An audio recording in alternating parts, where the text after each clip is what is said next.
আজ বানাচ্ছি ঝাল ঝাল বাঙালি স্টাইল চিকেন কষা।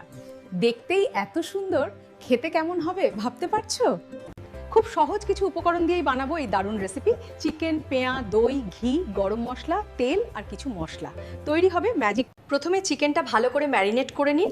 দই আর মশলা মিশিয়ে 30 মিনিট রেখে দিন। এই স্টেপটাই চিকেনকে জুসি করে। এবার গরম তেলে পেঁয়াজটা ভেজে নিন। ধীরে ধীরে গোল্ডেন ব্রাউন করে নিন। এই কালারটাই গ্রেভির আসল বিউটি। এবার আদা রসুন বাটা দিয়ে দিন।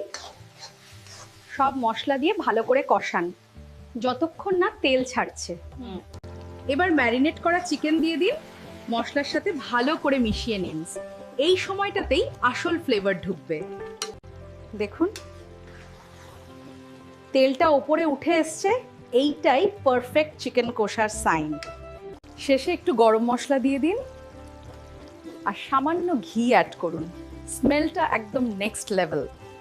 দেখতেই পাচ্ছেন একদম রেস্টুরেন্ট স্টাইল চিকেন কষা। এই টেস্টটা একবার খেলে ভুলতে পারবেন না। একবার ট্রাই করে অবশ্যই কমেন্টে জানাবেন।